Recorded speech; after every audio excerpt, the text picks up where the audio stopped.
ከሰሞኑ በጸጥታ አካላት ስለተገደሉት ዜጎች የወጣው ማስተባበያ ምን ይመስላል? ከሱ ማስተባበያስ በስተጀርባ ምን አይነት ጉዳዮች አሉ? የሚሉትን ነገሮች ለእናንተ እናቀርብላችኋለን።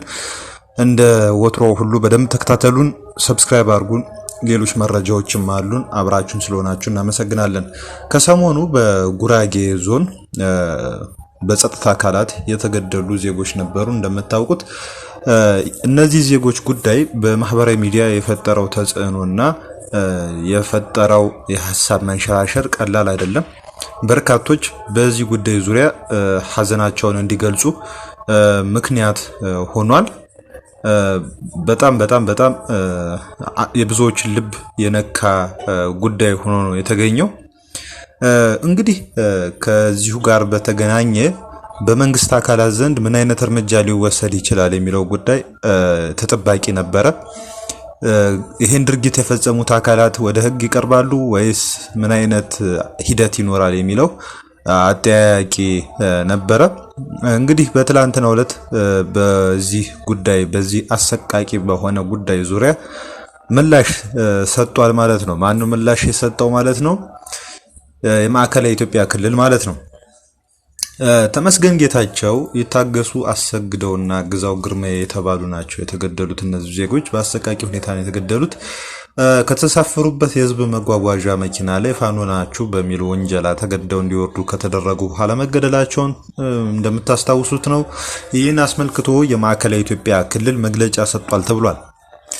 እርምጃ የተወሰደባቸው ግለሰቦች የጦር መሳሪያ በመታጠቅ በግድያ ላይ የተሰማሩና በመንግስት ጸጥታ አካላት ላይ ጭምር ጉዳት ያደረሱ አካላት ነበሩ ብሏል።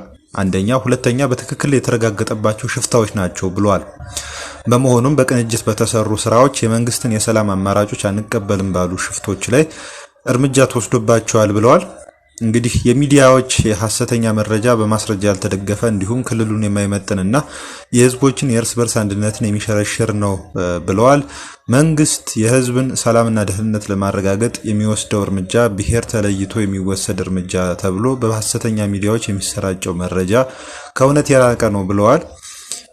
እነዚህ ሽፍታዎች የጦር መሳሪያ በመታጠቅ በግድያ ላይ የተሰማሩና በመንግስት ጸጥታ አካላት ላይ ጭምር ጉዳት ያደረሱ አካላት ነበሩ ብሏል። እንግዲህ እዚህ ላይ የሞቱት በቀጥታ ሶስቱም ስማቸውን ባይጠቀስም ሶስቱም ሽፍታዎች ነበሩ። ሽፍታዎች ስለሆኑ መገደላቸው ተገቢ ነው የሚል ነው። እንግዲህ እዚህ ጋር ብዙ ጥያቄ ሊነሳ ይችላል። አንደኛ ነገር እነዚህ ሽፍታ ተባሉም ሆነ ንጹሃን ዜጎችም ያው ንጹሃን ዜጎች ናቸው ተብሎ ነው እንግዲህ የተለያዩ መረጃዎች እያመለከቱ ያሉት። የተገኙት እንግዲህ በጦር ግንባር አይደለም። በጦር ግንባር ሳይሆን በህዝብ መመላለሻ መኪና ውስጥ ነው። ቢጠረጠሩም እንኳን በቀጥታ ወደ ግድያ ማምራት ምን ያስፈልጋል? የፍርድ ሂደት እያለ ምክንያቱም የተገኙት መሳሪያ ታጥቀው አይደለም። ምስሉ ላይ እንግዲህ እነሱን በተመለከተ የተጋራው ምስል ላይ እዚህም ተንብኔል ላይም እንደተመለከታችሁት ምንም መሳሪያ ሳይዙ እጃቸው የፊጥኝ ታስሮ ነው እንግዲህ ግድያ የተፈጸመባቸውና አንደኛ ነገር የተገኙበት አውድ እርምጃ መወሰዱ ትክክል ነው የሚያስብል ነው ወይ? የጦር ግንባር ላይ ነው የተገኙት ወይ? የህዝብ መመላለሻ ላይ ለተገኘ ሰው ጥይት አውርዶ በጥይት መግደልስ ትርጉም አለው ወይ የሚለው ጥያቄ አነጋጋሪ ነው። በጣም ጦር ግንባር ላይ ቢሆን አንድ ሰው መቼም ውሃ አልጨበጠም ወይም ደግሞ ቲማቲም ይዞ አይደለም የሚዋጋው። ቢገዳደል እና አንደኛውን ቢያጠቃ የሚገርም አይደለም። ነገር ግን እነዚህ ሰዎች የተገኙበት አውድ ከመኪና ወይም ከህዝብ መመላለሻ ነው እንግዲህ ተከታትለን አገኘናቸው የተባለው። ኦኬ፣ ተከታትለን ማግኘቱ እና በፖሊስ ላይ ጉዳት ማድረሳቸው ከዚህ ቀደም እንደዚሁም ደግሞ የተረጋገጠባቸው ሽፍታዎች ናቸው መባሉ እንዳለ ሆኖ በፍርድ ሂደት ከተገኙበት ከህዝብ ማመላለሻ በቁጥጥር ስር አውሎ መጠየቅ አይቻልም ወይ የሚለው አንዱ ጉዳይ ነው። ሁለተኛ ነገር ደግሞ በአካባቢው ስለታወጀው አበሽጌ ምናምን እነዚህ የምስራቅ ጉራጌ አካባቢዎች የአስቸኳይ ጊዜ አዋጅ ስለመታወጁ የተገለጸ ነገር የለም በዚህ ማስተባበያ ላይ። ምክንያቱም እዛ አካባቢ የአስቸኳይ ጊዜ አዋጅ ታውጇል። ታጣቂዎች ይንቀሳቀሳሉ። እኛም ከዚህ በፊት ቃለ መጠይቅ ሰርተንበት ቪዲዮን ዩቲዩብ ላይ ታገኙታላችሁ።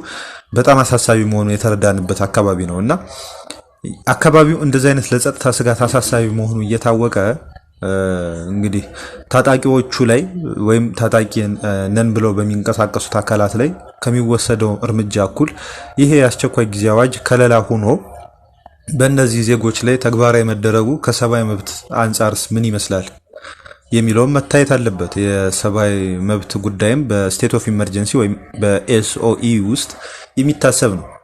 አካባቢው በአስቸኳይ ጊዜ አዋጅና በኮማንድ ፖስት ስር ስለሆነ ማለት ነው። እኛ ሀገር ቢያሳዝነው ነገር ኮማንድ ፖስት ሲታወጅ ለሰብአዊ መብት ጥሰት በጣም አመቺ ነው። በጣም ራሱ ከዚህ በፊት በአጥር የተጣላውን ግለሰብ የጽንፈኛ ተላላኪ ነው ብሎ ለመምታት የሚመችበት አንድ ወገን ማለት ነው የሚመችበት ሁኔታ ነው ያለውና የቼክ ኤንድ ባላንስ አለመኖሩ ይሄ የስቴት ኦፍ ኢመርጀንሲ በእነዚህ ሰዎች ደግሞ በዛ አውድ ውስጥ መገኘታቸውና በቀጥታ ወደ ፍትህ አካላት ማለትም በቁጥጥር ስር ከመዋል ይልቅ ወደ ግድያ እንዲገቡ ያደረጋቸው ይመስለናል በእኛ በኩል። ስለሆነም ይሄን አውድ በዚህ ማስተባበያ ውስጥ መጠቀስ አልፈለገም። ለምን? አካባቢው ሰላም ነው ተብሎ እንዲታሰብ። ይሄ በጣም አሳሳቢ ነው።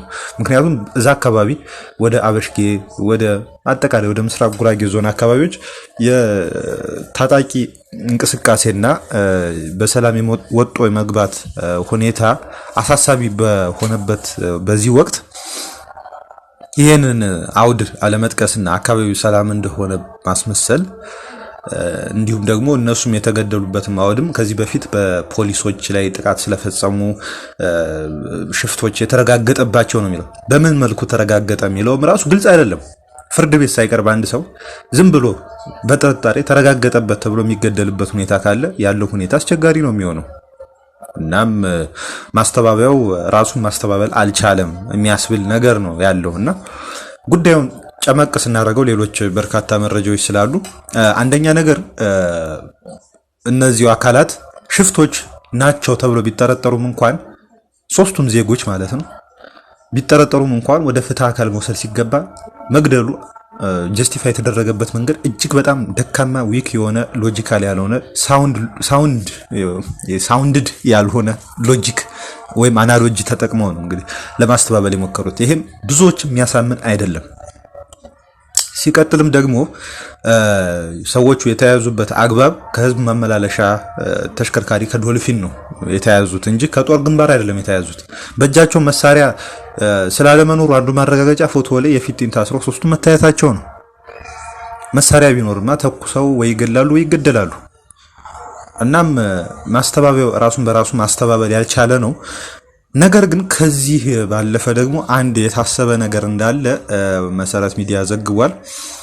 የሶስቱ ወጣቶች ቤተሰቦች ግድያውን አስተባብሉ የሚል ጫና ደግሞ እየደረሰባቸው ይገኛል የሚል መረጃ ወጥቷል። እንግዲህ እነዚህ የሟቾቹ ቤተሰቦች በገንዘብ በሽምግልናና በመሬት እንዲሁም አልፎ ተርፎም በማስፈራሪያ በዞን በአካባቢው ከፍተኛ አመራሮች በተለይም በአበሽጌ ወረዳ ከፍተኛ አመራሮች ተጽዕኖ እየደረሰባቸው ስለመሆኑ የመረጃ ምንጮቹን ጠቅሶ ዘግቧል።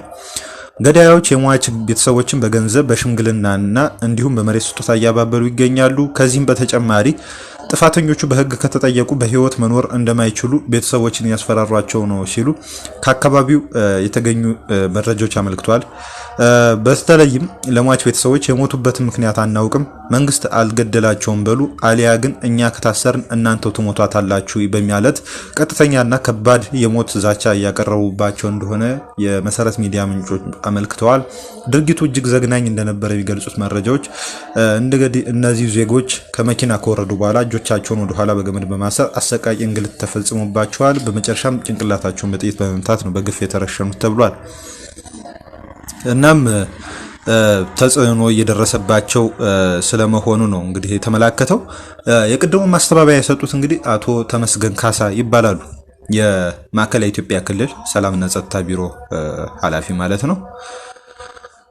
እንግዲህ ይሄን ይመስላል ማስተባበያው። ይሄ ማስተባበያ ግን በቀጥታ ያው የሶስቱ ወጣቶችን ስም የጠቀሰ አይደለም እና በማህበራዊ ሚዲያ እና በአንዳንድ መገናኛ ብዙሃን ይንሸራሸራሉ የሚሉትን ሐሳብ ነው እንግዲህ ያስቀመጡት። እንግዲህ ይሄን ጉዳይ በዚህ መልኩ ከዘጋ ነው በኋላ አንዳንድ ለጽምዶ ቅርበት አላቸው የተባሉ የመረጃ ምንጮች በቅርቡ የጽምዶ ሰራዊት ወደ ጦር ሜዳ ይሄዳል የሚል መረጃ እያሰራጩ ይገኛሉ። እንግዲህ ይሄ ኃይል ወደ ጦር ሜዳ ሲሄድ ምን አይነት ሁኔታ ይፈጠራል የሚለውን አብረን የምናየው ይሆናል። ከዚህ ቀደም በአርሚ 70 በኩል በሽረሪና ግንባር የደረሰውን ሁኔታ የምታስታውሱት ነው የምታውቁት ነው።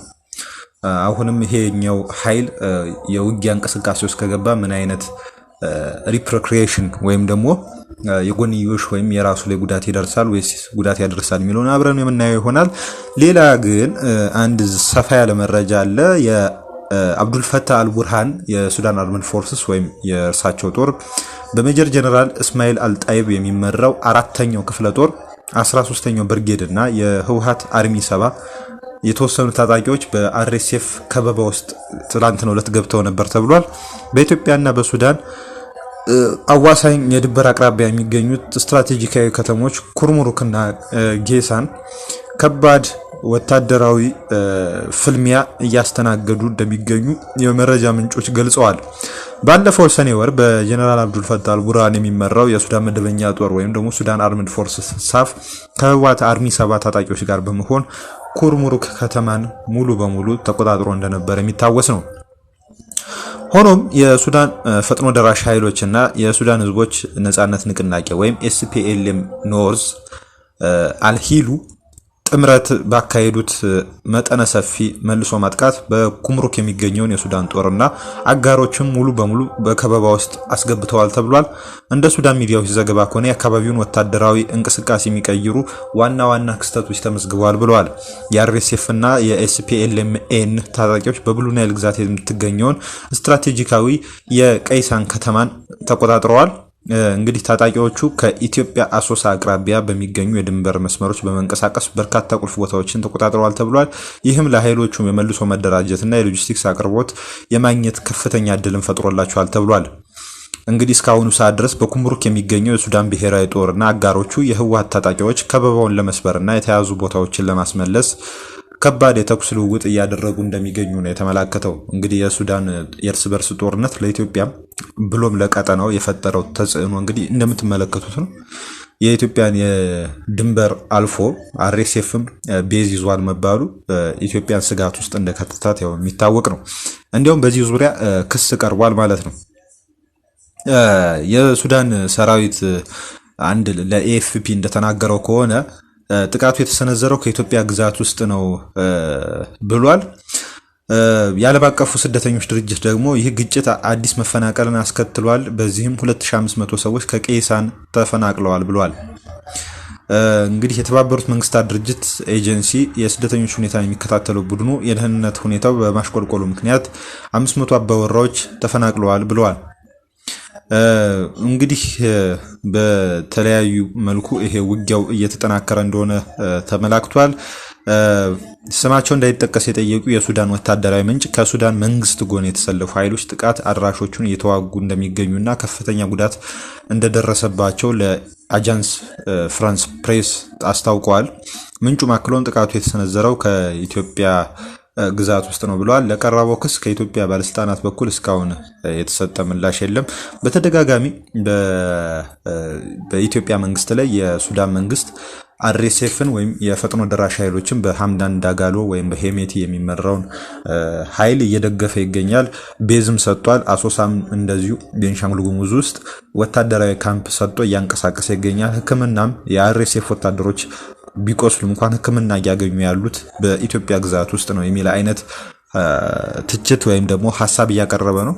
በሌላ በኩል ደግሞ የኢትዮጵያ መንግስት በምላሹ የቲፒኤልኤፍ ታጣቂዎች ወይም የቲዲኤፍ ራሱን የትግራይ መከላከያ ኃይል ወይም ትግራይ ዲፌንስ ፎርስ ብሎ የሚጠራው ኃይል አባላት ከሱዳን አርምድ ፎርስስ ወይም ከሱዳን መደበኛው ጦር ጋር አብረው እየተዋጉ እንደሚገኙ በምላሹ በመግለጽ የሱዳን ጦር ከዚህ ድርጊቱ ይታቀብ የሚል መግለጫ በየጊዜው ሲያወጣ እንደነበር የሚታወስ ነው። እንግዲህ የኢትዮ ሱዳን ሁኔታ በዚህ መልኩ ነው የሚገኘው። ወደ ሸራሮ ስንሄድ በሸራሮ በደረሰ የድሮን ጥቃት በደርዘን የሚቆጠሩ ሰዎች ሲገደሉ ከ30 በላይ የሚሆኑት ተቀብረዋል ሲል ቅድሚያ ለሰብአዊ መብቶች የተሰኘው የመንግስታዊ ያልሆነ ድርጅት አመልክቷል። በሸራሮና አካባቢ በተፈጸመ የድሮን ጥቃት በደርዘን የሚቆጠሩ ሰዎች ተገድለዋል። ከ30 በላይ የሚሆኑት ደግሞ በከተማዋ መድኃኔዓለም ቤተክርስቲያን መቀበራቸውን የዓይን ምስክሮችን ዋቢ በማድረግ ነው ይሄ ድርጅት ሪፖርት ያወጣው። በፌዴራል መንግስትና በትግራይ ኃይሎች መካከል የሚታየው ወታደራዊና ፖለቲካዊ ውጥረት በአደገኛ ሁኔታ እየተባባሰ ይገኛል ያለው ተቋሙ ከሐምሌ እስከ ነሐሴ 2026 እንደ አውሮፓውያን አቆጣጠር ባካሄደው ክትትል መሰረት በክልሉ እየተካሄደ ያለው የግዳጅ ወታደራዊ ምልመላ፣ የወታደራዊ ኃይል ማሰባሰብ እና በነሐሴ 1 ቀን 2026 ኦገስት 1 ማለት ነው በሸራዴና አካባቢ የተከሰተው የጦርነት ግጭት ሁኔታውን ወደ ሰፊ ጦርነት ሊያሸጋግረው የሚችል አደገኛ አመላካች ነው ብሏል። ከዚሁ ጎን ለጎን ህወሓት በ2020 እንደ አውሮፓውያን አቆጣጠር ተመርጦ የነበረውን ነገር ግን በፕሪቶሪያው ስምምነት ፈርሶ የነበረውን ምክር ቤት እንደገና ማቋቋሙንና የክልሉን አስፈጻሚ አካል ማዋቀሩ ከፌዴራል መንግስት ጋር ያለውን ግንኙነት አወሳስቦታል ብሏል። በሁለቱም ወገኖች ስር ባሉ መገናኛ ብዙሃን የሚሰራጩት የግጭት ትርክቶችና ጠባጫሪ ንግግሮች ከ2020ው የትግራይ ጦርነት ዋዜማ ጋር የሚመሳሰል አዝማሚያ እያሳዩ መሆኑን አመልክቷል። በሪፖርቱ መሰረት ወደ ትግራይ የሚገቡ አስፈላጊ ቁሳቁሶች ላይ የተጣለው ገደብ የሰብአዊ ሁኔታውን እያባባሰው ሲሆን በክልሉ የወጣውን የህዝብ ህልውናና ደህንነት የመጠበቅ ተብሎ የወጣው አዋጅ ቁጥር 366/2018 ተከትሎ ይሄው አዋጅ ማለት ነው የብዙዎች ነጻነት ተገፏል ብሏል። በዚህም በመቀሌ ከተማ የግዳጅ ወታደራዊ ምልመላን በመቃወማቸው ከ10 በላይ እናቶች ታስረው እንደነበር እነዚህ አብዛኞቹ ተፈተዋል። የሕክምና ባለሙያው እስካሁን ድረስ በእስር ላይ የሚገኘው ዶክተር አለም ሀጎስ፣ ጋዜጠኛ ጡሙም አለሙ፣ የማህበራዊ ሚዲያ ተሳታፊ ወይም አክቲቪስት የነበረው ማዕረግ አማረ እሱም ከእስር ተፈቷል። እንዲሁም የትግራይ ነጻነት ፓርቲ አባላትና አመራሮች በቁጥጥር ስር ውለዋል ብሏል።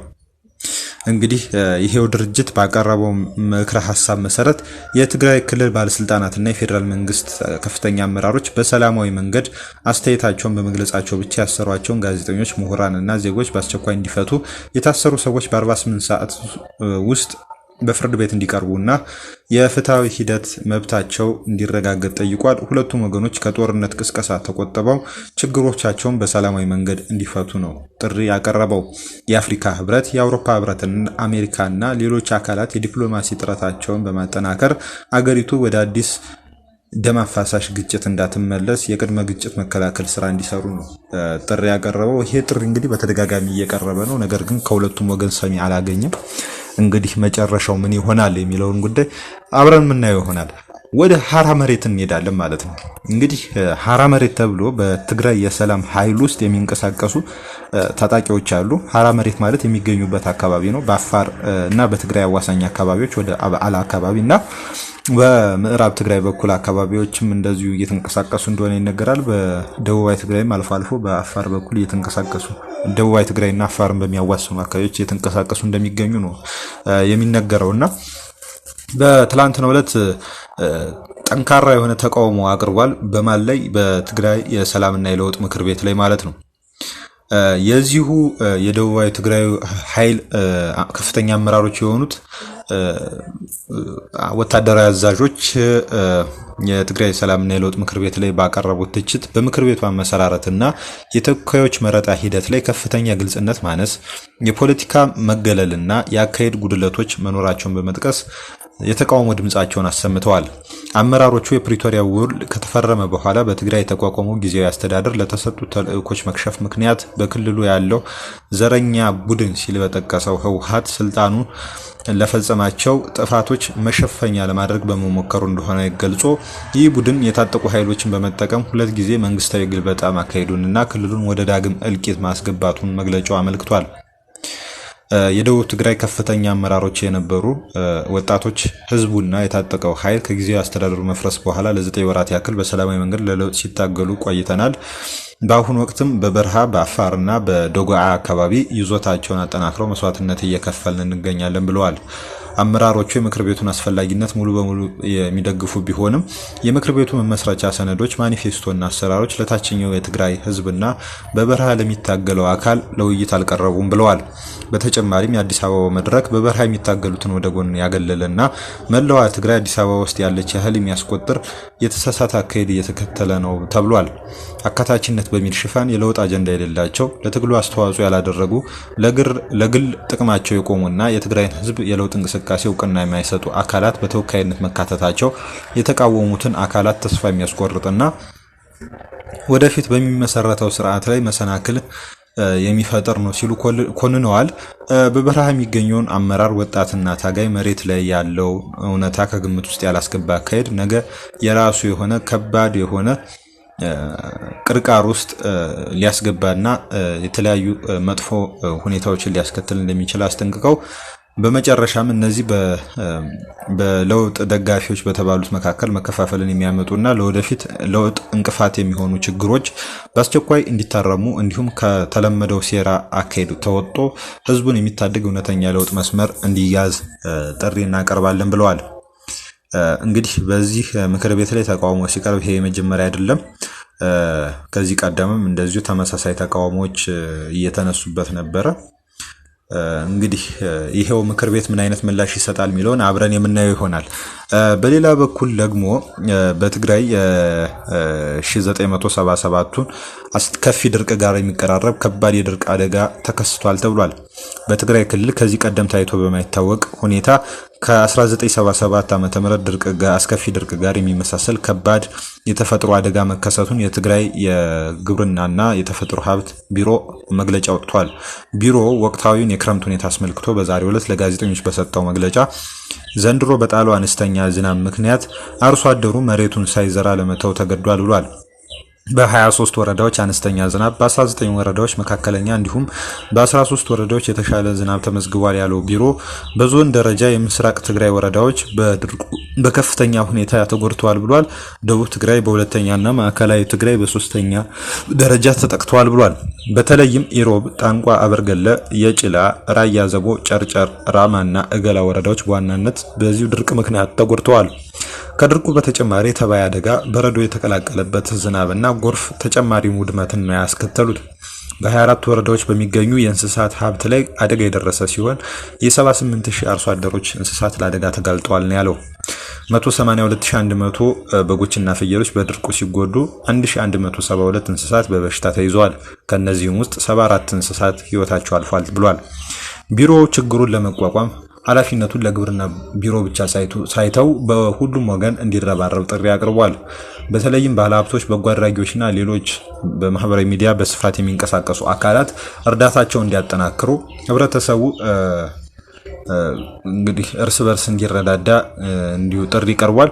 በመጨረሻም የፌዴራል መንግስት ጉዳዩን ቸል ሳይል አስቸኳይ ድጋፍ ያድርግ ሲል ነው እንግዲህ የትግራይ ክልል የተፈጥሮ ሀብትና የግብርና ቢሮ ጥሪውን ያቀረበው ማለት ነው። እኛም በትላንትናው ዕለት በዘገብነው ዘገባ ላይ በኢሮብና በጉሎ መከዳ ወረዳ አካባቢዎች የተፈጠረውን የድርቅ ሁኔታ አመልክተናል።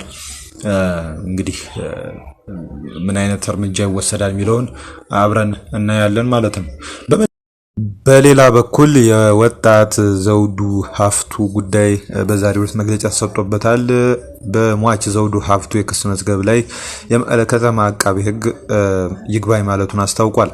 ይህ የተገለጸው የመቀለ ከተማ አቃቤ ሕግ ዋና ኃላፊ አቶ ታደሰ ባይሩ በዛሬው ዕለት በጉዳዩ ዙሪያ ለጋዜጠኞች በሰጡት መግለጫ ነው።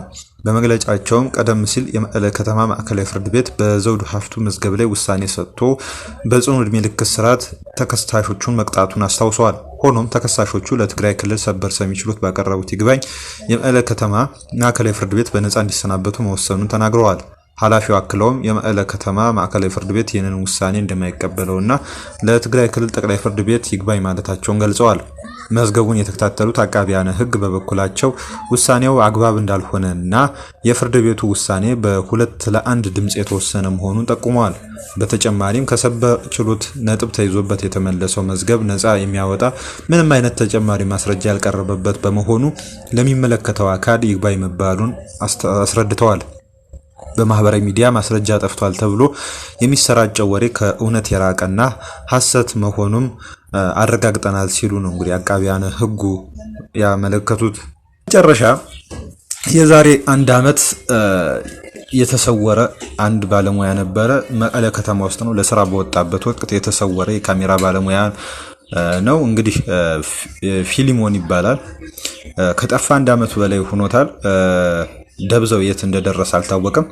ፊሊሞን ነሐሴ 4 ቀን 2017 ዓ.ም ከምሽቱ 2 ሰዓት ገደማ በመቀለ ከተማ ዲሃቂ ክፍለ ከተማ በባጃጅ እየተጓዘ ሳለ በድንገት መሰወሩን ቤተሰቦቹ ያወሳሉ።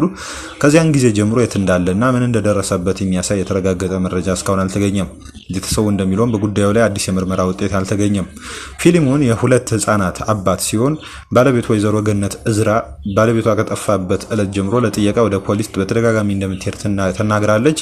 እስካሁን የሞባይል ቁጥሩ ይሰራል፣ ይሁን እንጂ ይኑር አይኑር በህይወት ማለት ነው የታወቀ ነገር የለም ብሏል። ወይዘሮ ገነት ማለት ነው።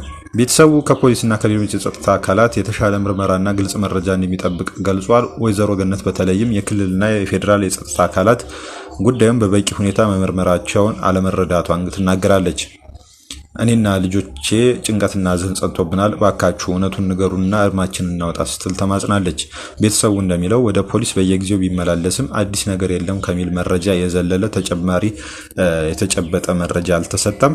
ከተሰወረ 1 ዓመት ቢሞላም የካሜራ ባለሙያው ፊሊሞን ወይም ፊላሪ የት ደረሰ የሚለው ጥያቄ አሁንም ድረስ መልስ አለማግኘቱ ነው የተነገረው። አድማጭ ተመልካቾቻችን ስለተከታተላችሁ እናመሰግናለን። በኋላ ላይ አዳዲስ መረጃዎች አሉ፣ በደንብ ተከታተሉን፣ ሰብስክራይብ አድርጉን። መልካም ጊዜ ይሁንላችሁ።